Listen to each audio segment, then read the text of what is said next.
Greetings, students. I'm back. Haven't seen you for a little while, at least not in this format. I've been spending a lot of time reading and responding to people's personal introductions. I'd like to thank you for doing that. It's a small effort, but it's important. And I've noticed you guys chatting amongst yourselves, and that's a great thing. Since we're not able to meet in person, it's going to be really important that we interact as much as we can via the internet. So I appreciate you doing that. And not only have you introduced yourselves, but some of you have actually started up little conversations looking for mutual interest, and I think that's terrific. Keep doing it. It'll help your grade for whatever that's worth, but most importantly, it'll help you enjoy college and get something out of it. I mean, that's why we're here. Anyhow, I had hoped to produce a video like this where we're actually going to dive into course content sooner.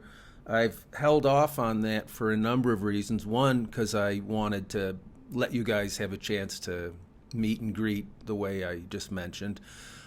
Some people are still joining the course, and I didn't want to leave them in the dust. And further, I wanted to give you guys a little bit of time to get experienced with the asynchronous online teaching modality, as well as the two platforms that we're using, the first being Canvas and the second being the WordPress site. So that's why the delay. Anyhow, we'll get down to actual course content in just a minute. One thing I do want to say is do check in regularly with the WordPress site. Please subscribe to that. It's going to make this a much richer experience for you. In the past, WordSite was the only site that I used. I like it because it's very visual. I can put up all kinds of images, as you may already have seen. I can post videos and music and all kinds of things that really capture the eye and draw you in and make you want to converse on whatever topic.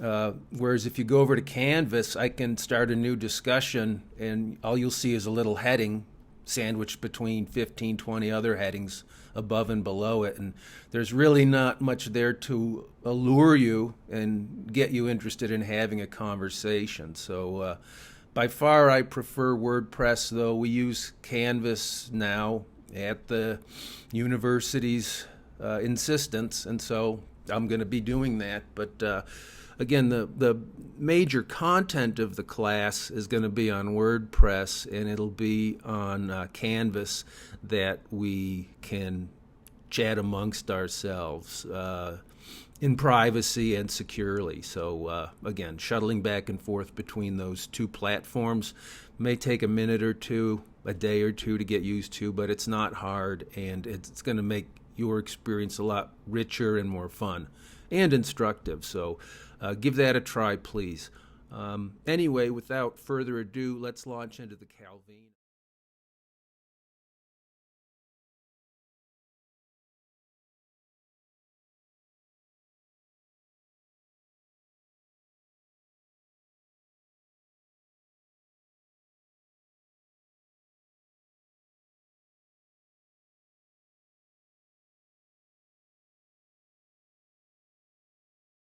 The one I posted the other day, which is about a week ago. Time's flying already. That was about 5 minutes long, so not too bad. I don't know how long this video is going to be. Significantly longer, though. I'll try to keep it lighthearted. I'll try to keep it interesting so that you can actually endure many minutes of listening to me speak to you, and hopefully this will shed some light on the Wordsworth and the Coleridge that I had you read. Now, a number of people have written comments, and I've taken a look at those so as to get a sense for what interested you or frustrated you in the text. And yeah, there were some frustrated readers out there, and I don't blame you a bit. Someone had mentioned that they weren't used to reading Old English. Well, this actually is modern English. Old English will take you back to about 900 on the Christian calendar, the year 900. Middle English begins to come into effect around 1400 or so the age of Chaucer. Whereas when you think of Old English, you're thinking of texts like Beowulf, which, again, go back to Anglo-Saxon times. And then for modern English, it really gets rolling around the time of Shakespeare, which is 1600 or so. So you read Shakespeare, and that can be a real challenge for a lot of people. But that is indeed modern English. And we continue to speak modern English, though who knows if we survive. English may go through another transformation. Not sure what that would look like because I'm living now, not in the future. But in any case, these writings are about 200 years old. So they employ some words we're not familiar with. They employ some phrases which might seem a little bit archaic to us. And most of all, they're written in a kind of style which we call periodic. All that means is that the grammar in them, or at least in the Wordsworth, is meant to be impeccable, and that serves a rhetorical function. I mean, not only was it considered inconceivable to write grammatically incorrect sentences, and that's something that's going to seem very strange to us today, where, as I was reading in the news the other day, young persons now are not just indifferent to punctuation, but actually find punctuation to be offensive to them. The title of the article indicated that young persons today actually find periods in text message to be equivalent to shouting at them. So we live in a post-grammatical age and a post-punctuation age. If you use punctuation now for anything, it's usually to create an emoji. It's fallen out of vogue, whereas in Wordsworth's time, proper grammar was not simply understood simply to be the correct way to write, but it was also indicative of one's level of education and cultivation, and maybe even a class indicator as well. So I don't think that Wordsworth is in any respect trying to be classist in his writings.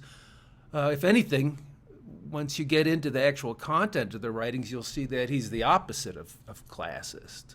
But nevertheless, he writes in impeccable grammar because he's trying to signify to people that he's very serious about the argument that he's making. He's not tossing it off in any sort of frivolous manner, but he means what he says. So that may have provided some challenges for you as you read, but Wordsworth, whether or not we agree with him, does make sense. And again, that doesn't mean he's right or wrong.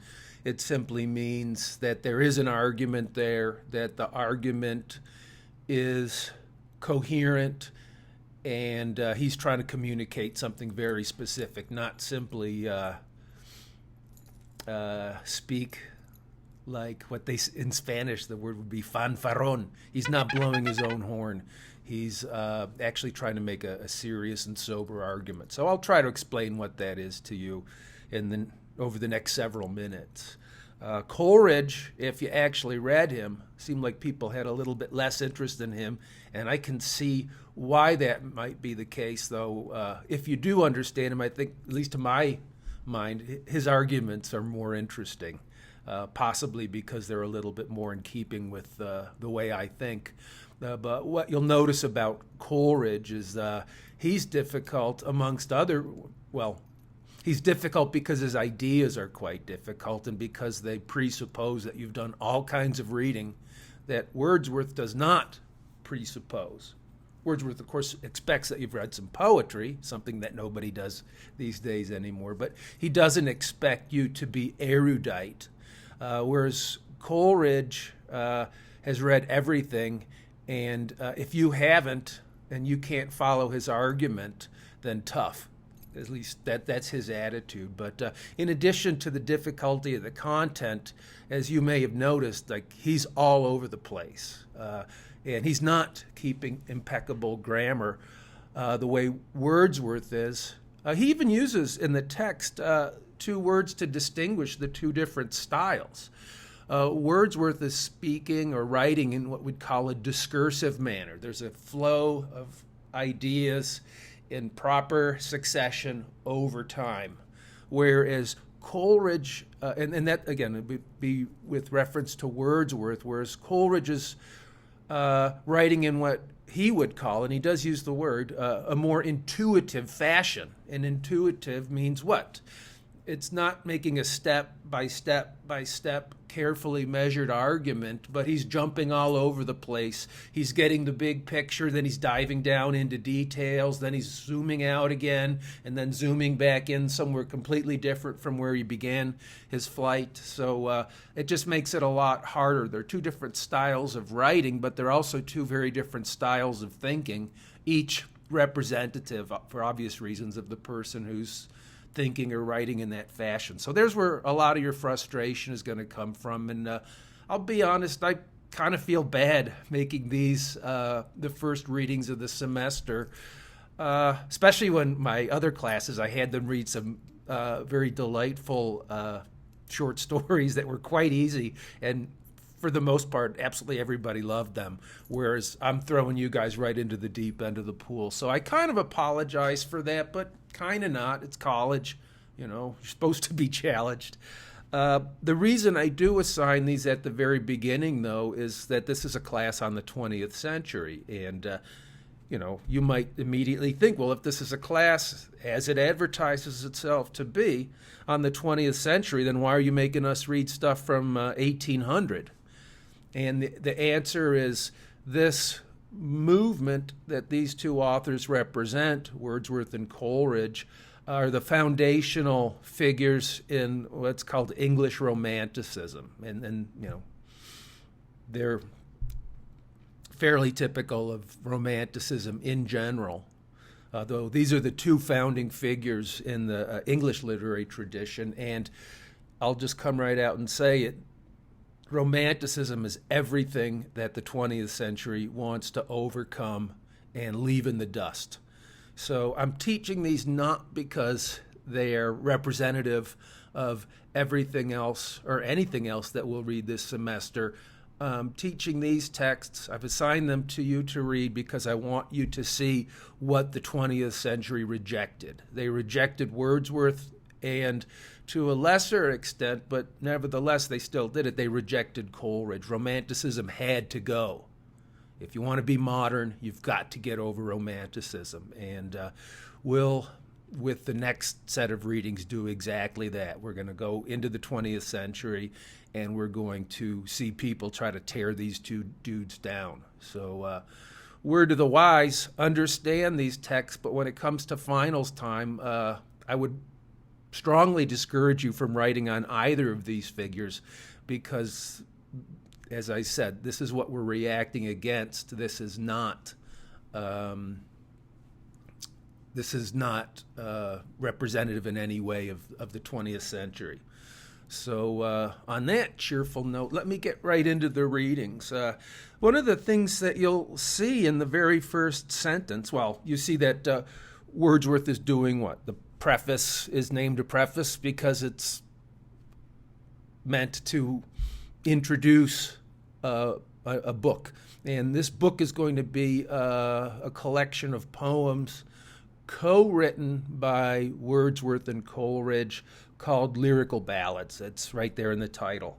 And it's a book which is significantly different from anything that's been done in recent memory, at least in Wordsworth's time. It's different enough that some people would be seriously put off by this book of poetry. And, for us, whereas, you couldn't even imagine living without an internet. Now imagine living without an internet, without television, without radio, without telephones. without an automobile or even public transits. You're looking for something to do. You want to go out to the store? You can't. There's nothing to do after the sun goes down. There's nowhere to go. And so people read because that's what there was to do. Either that or maybe they played musical instruments. I don't know if people still play musical instruments anymore. Now all they want to be is DJs.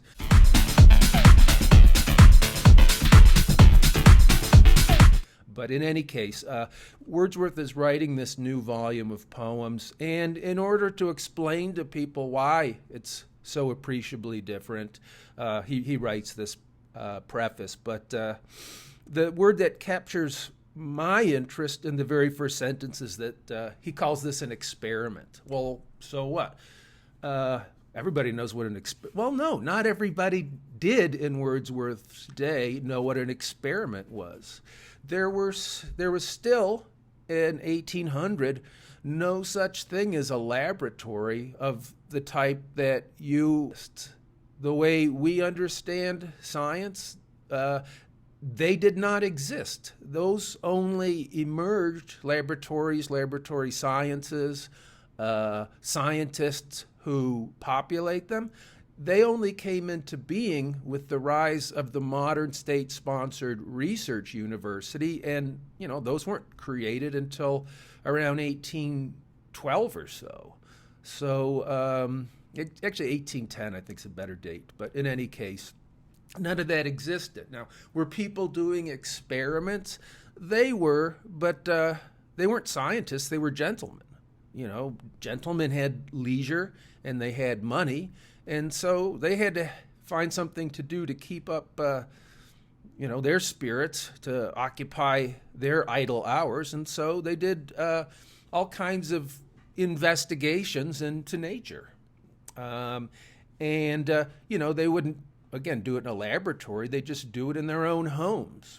And that's what Wordsworth has in mind. People are beginning to probe nature by doing all kinds of researches into botany and into biology and also into chemistry. Again, these weren't disciplines that existed in any academic sense. There were gentlemen performing these experiments on their own or in some type of a club with similarly minded gentlemen. And a lot of the experimentation that was going on was showing an interest in the human body and the effects that various substances could have on the body, or an attempt to see what powers, what capabilities the human body actually possessed. So at this time, people were doing experiments with what's called animal spirits, animal magnetism. A lot of people spent time electric shocking themselves in order to see how that felt, to see if current could travel from one human body to another, if contact was required. All kinds of things like this are going on. They're beginning for the first time to experiment with hypnotism and see what people can be made to feel and what they can be made to do under the power of suggestion. All of this is happening right now. Another thing, kind of unpleasant to talk about, but vivisection of animals became a very popular pastime because they were trying to stimulate different nerves, usually in a dog or something like that, or cut different nerves to see what effect that would have on the animal. Did it enhance its sensitivity? Did it diminish or extinguish its sensitivity? All of this is going on in the drawing rooms, or in we'd call them the studies of gentlemen around England and around the continent. Now, is Wordsworth involved in these types of researches? And the answer is not really, but he is interested in doing experiments, as I say right here. It's just going to be an experiment on how new kinds of language, new kinds of poetry might affect the reader. It's not possible to objectively ascertain exactly how people are affected by certain kinds of language or certain kinds of poetry. But here's one for you. Objectivity hadn't even been invented yet either. Nor did people have the kind of measuring instruments that these days we would use in a laboratory. They just had to eyeball it and try to make sense of what they saw. So if Wordsworth's experiments are what we would call inexact, so is everybody else's experiments. Now, who else is caught up in this kind of experimentation? It's going to be Samuel Taylor Coleridge. He was quite an oddball, but he did have a number of very close friends, Wordsworth being the principal of them. But he was also friends with a variety of other writers and family members of those writers. And he was also friends with somebody named Humphrey Davy. Now, if you know anything about the history of chemistry, which maybe you don't because they don't really teach this kind of stuff. They'll teach you how to do chemistry, but they won't teach you, with the exception of a few legendary figures like Louis Pasteur or Claude Bernard, they won't teach you where chemistry comes from. But one of the founding fathers of modern chemistry was a guy named Humphrey Davy. Now, I guess if you wanted to give all the honors to the person who first starts to make chemistry look like we recognize it these days, that would be Lavoisier, the French aristocrat who actually specialized in accounting. He learned how to draw up tables that would permit people to keep their books balanced, and he kind of imposed this idea of equal values balancing them out, each other out, to look at chemical equations. So he's the person who kind of organizes what it is that inorganic substances are able to do by way of interacting with one another. But Humphrey Davy, along with a few other people like Joseph Priestley, if you want to read about him, he's one of the people accredited with having discovered oxygen. Oxygen, what is it? Animal, mineral, vegetable, it's a gas. People are experimenting with gases at this time, trying to figure out why combustion happens. Is there some substance of fire contained in physical objects? They called it phlogiston at the time. Or where are these flames coming from? Why is the wood burning? There's a lot of experimentation going on with gases. They're learning to isolate them, so to do some form of lysis, as you chemists know better than I do. Humphrey Davy's part of this movement, and I'll just get right down to it.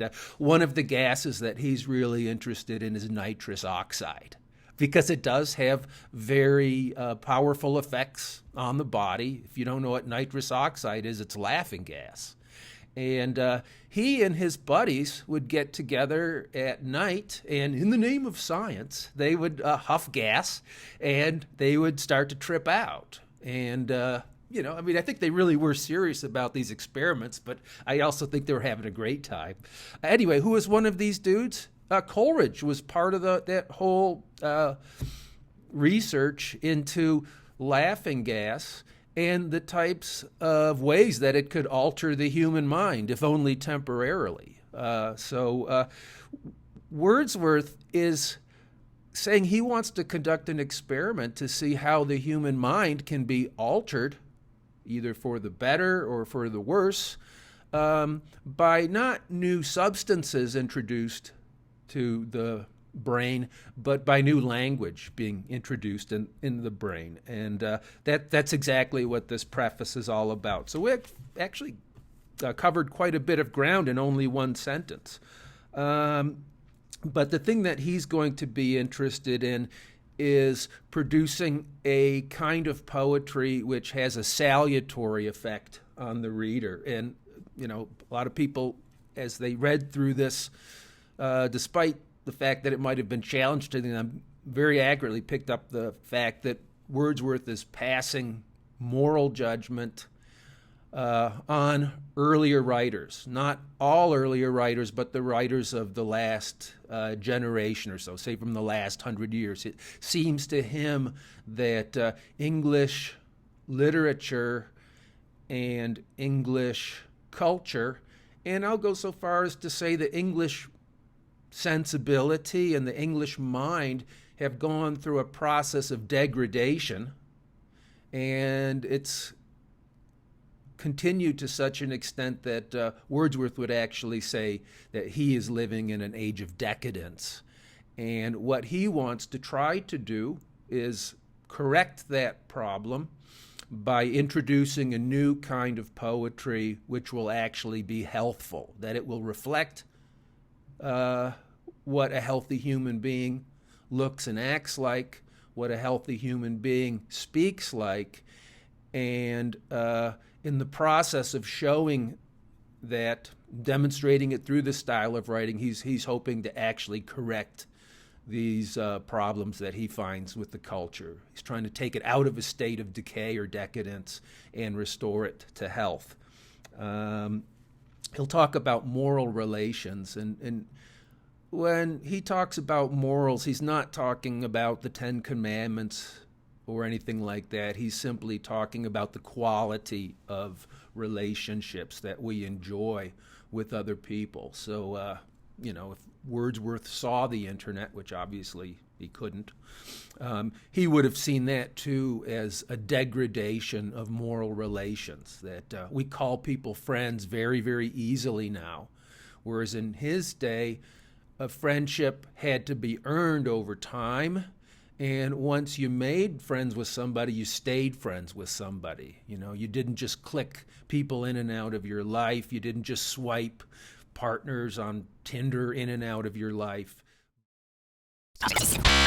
But you made lifelong bonds that were valued above almost anything else in life, if not above all else in life.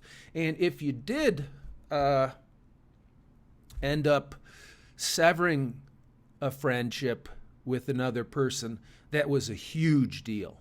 It was a major deal. And just for the record, Wordsworth and Coleridge were very good friends. They walked and talked and argued day in and day out, year after year after year.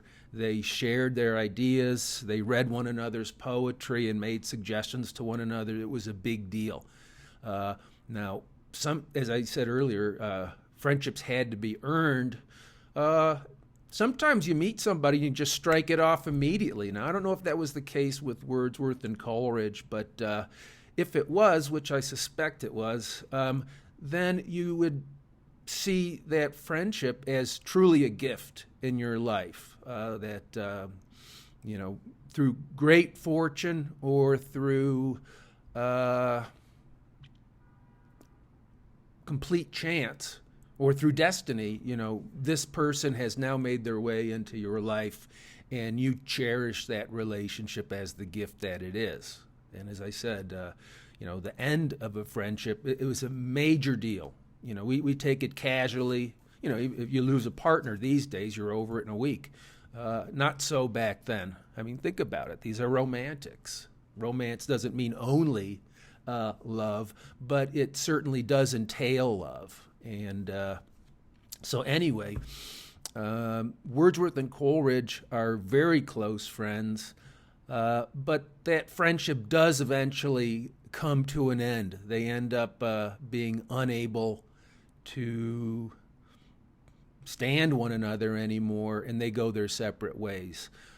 So we'll talk about some of their differences and what might have eventually led to this termination of their friendship. But I'll move on into a little bit further in the text. So public taste, as he says, has become depraved, and the reason for that is, according to him, that we've started to crave unhealthy stimuli. And there's reasons for this. One of them is, quite frankly, that people are becoming brutalized in an entirely new way that was only just coming into being at this point. What am I talking about? I'm talking about the rise of capitalism. If you think about it, Adam Smith would have written his Wealth of Nations 25 years prior to this. It's the first, well, I'll use the term that they use in econ school. This is the classic articulation of the theory of capitalism. And he says that what? Humans behave the way that they do because they are fundamentally selfish and self-interested. And if you think about what Wordsworth is, I mean, this goes right into Wordsworth's notion of moral sentiments and moral relations. For Wordsworth, perhaps this is a huge mistake. Maybe people are not fundamentally selfish and self-interested. Maybe that's something that's actually needs to be taught to people if they're going to behave that way. What if it's actually more in human nature to be cooperative and communal? Coleridge himself was hoping to form a commune in the United States, and he dreamt up a whole charter for it and everything like that. Never happened, like so many things in Coleridge's life never happened. I'll get into that in a bit. But yeah, it seems to Wordsworth that people actually, by nature, are cooperative, are sympathetic, are empathetic, are social creatures, and that if we are to become at core selfish, that's going to be a trained state of affairs and not one into which we're born.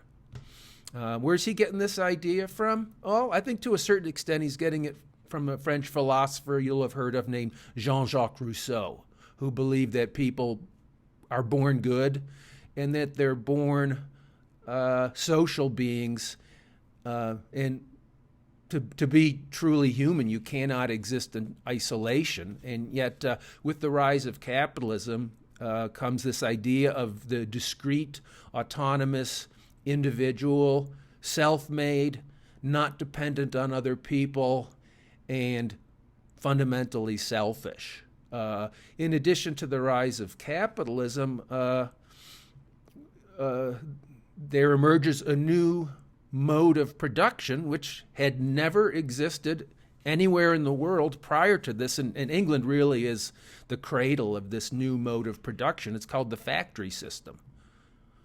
People made things prior to this, there's no question about that, but they did it where? In a guild system where there was a master and journeymen and apprentices, and where the mode of production was everywhere marked by cooperation, by teaching people a skill which they would cultivate over the course of many, many years. And with the development or the cultivation of those skills, whether you're making violins in Italy or whether you're making beer in Germany or wine in France or in England, whether you're making fabric, because England has all the wool from all the sheep, you would learn this trade from a master with whom you had personal relations, and you would cultivate those relations as you cultivated your skill and earned a certain amount of authority within the guild system. And all of that changes with the factory system. For the first time, we're doing what? Mass producing goods as quickly and as cheaply as we possibly can. The quality of the products is going to go down, because they're being made not one at a time, but they're also not being made by a single individual. We haven't yet invented the assembly line yet, but we have begun to divide labor so that rather than making an entire violin by myself, I'm making one part. I'm just going to sand the pegs, and this person's going to glue the neck, and somebody else is going to shape the body, and then finally somebody else will take all of these individually fabricated pieces, and they're all going to be fabricated in exactly the same way so that there's nothing particularly unique about this violin. It's made to look, to feel, to sound like every other violin coming out of the factory. And he's going to assemble all of those pieces. So labor's getting divided, and labor's becoming increasingly unskilled. You know, you can work at violin making for 8 hours at a stretch, but there's a world of difference between making a single peg and making the entire instrument. So workers are being de-skilled, and I'll say it this way, they're being dumbed down. And they're also,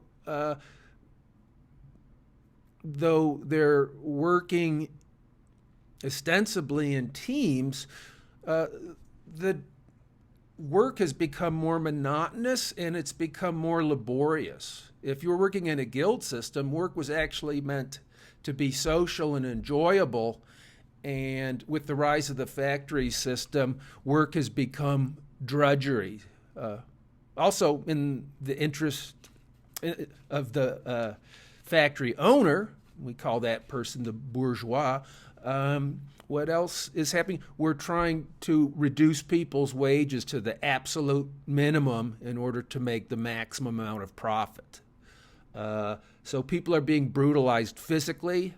You know, now slums begin to appear in England.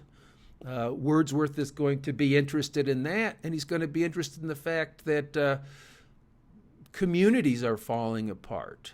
He's amazed when he goes to London and sees apartment buildings for the first time. He's like, how is it possible that people can live next door to somebody for 20 years and never learn their name?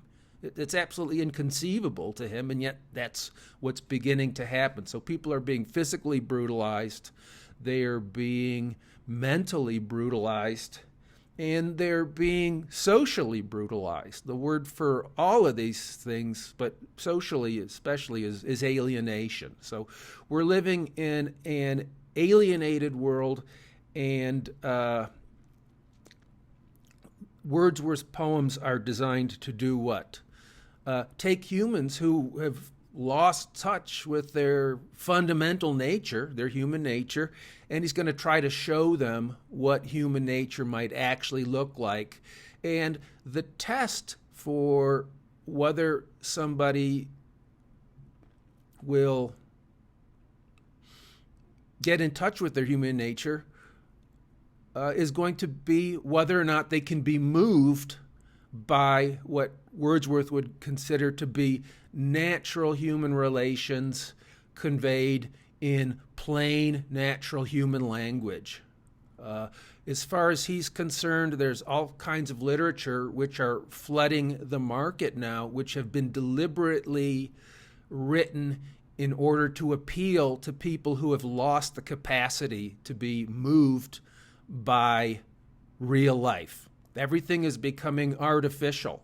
Even the first streetlights are coming in now, so that we're living increasingly under artificial conditions. Day is no longer day, night is no longer night.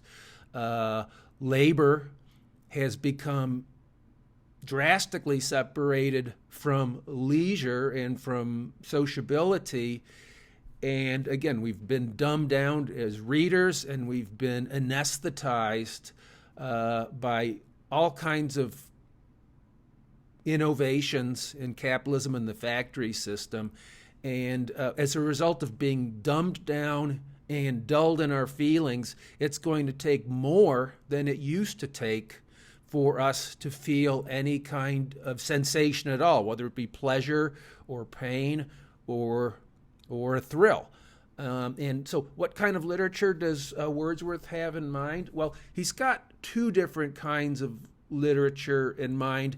There's literature for the effete, literature for those who have been educated, and that's for him going to be literature which he considers to be too fancy, too ornamental, too full of all kinds of artificiality that is meant not to signify that one is simply serious, but to signify that one is elevated, that one is more sophisticated than the lower classes. And the other kind of literature he has in mind, that will be what we might call ornamental poetry, topographical poetry, or allegorical poetry. By allegorical, going ahead in the text, you'll see where he talks about various figures which are meant to represent concepts. So we could picture liberty as a woman with a crown of light on her head, holding some type of tablet of the law and a torch. Okay, that's an allegorical figure. If you go to the courthouse, you'll see, they're usually female figures going back to the Middle Ages. But you'll if you go to the courthouse, you'll see a woman blindfolded with a sword and scales, suggesting what? The blindfold, that she's impartial, and the scales, that whatever judgment will get passed will actually be fair. So that's an allegorical figure representing justice. And the learned classes of this day are reading poetry then, which is about these artificial figures. They're not real people. They're concepts who interact with one another in a way that requires interpretation. It requires previous reading. It's a whole set of intellectual skills that one needs to acquire by going to the best schools, which would be Cambridge and Oxford.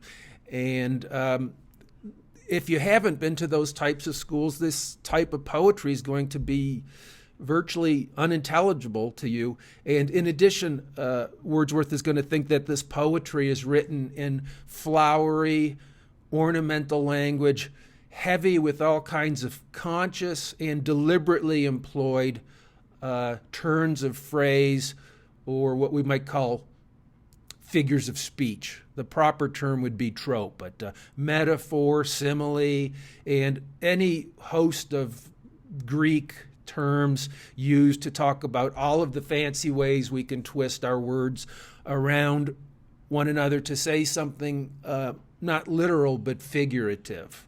And this lofty poetry associated with the higher and educated classes is going to be just chock full of this kind of artificial speech. And for this reason, again, the extreme artificiality of it is going to, as far as Wordsworth's concerned, mean that it's not addressing us in our true nature. It's addressing people who have become rendered artificial, unnatural by this new economic system that we're entering into, and also rendered artificial by the kinds of what Wordsworth would consider to be silly education that's being offered at all the finest schools. But on the other end of the spectrum, Wordsworth is interested in the kind of sensational literature that is also appearing. So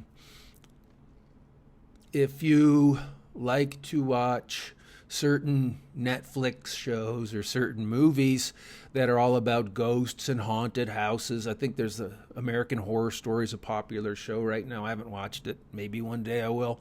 But these fit into a new genre of literature which is coming out just in the decade or two prior to Wordsworth's preface, and this is called the Gothic. Now, when you hear the word Gothic, You might think of your friends in high school who listen to the Smiths, dye their hair black, blow dry it straight up, and wear black nail polish. Well, yeah, those are goths. I was one of them when I was your age. But what goth actually refers to originally is going to be a style of literature and also painting, which is doing what?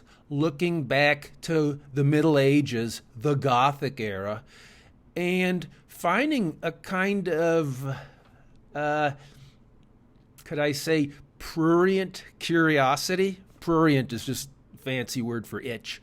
They're feeling a kind of perverse interest in the Middle Ages. Why? Because they've come out of the Enlightenment. The Enlightenment was the era in which we tried to do what? Overthrow and debunk any kind of superstition that people might have had and that would have hampered our accurate view of the world, which results from direct observation, from experiments of the sort that I've mentioned. And anything that would have done what? Affected our clear thinking and our ability to become our own rulers by making rational, logical decisions based on accurate information. So essentially what the Enlightenment's trying to do is get rid of all of the ghosts, get rid of all supernatural powers, and just look at the world as a purely material phenomenon. And come around 1780, 1790, people are feeling a kind of loss for these kinds of irrational beliefs, which they associated with the Middle Ages, hence the word Gothic. So it is a pejorative term, but people are developing a taste. So people are now reading novels to get goosebumps. They're reading novels to be titillated and stimulated by reading about the illicit doings in the convent, or what the priest really does after administering the mass, celebrating the mass, or something like that. So they're set in haunted houses, they're set in cloisters, they're set in abandoned castles and ghosts and all of that. This is what the Gothic's all about. The famous novels, one's called The Monk by a guy named Matthew Lewis. Massive bestseller. Prior to that, there was The Mysteries of Udolpho and The Castle of Otranto.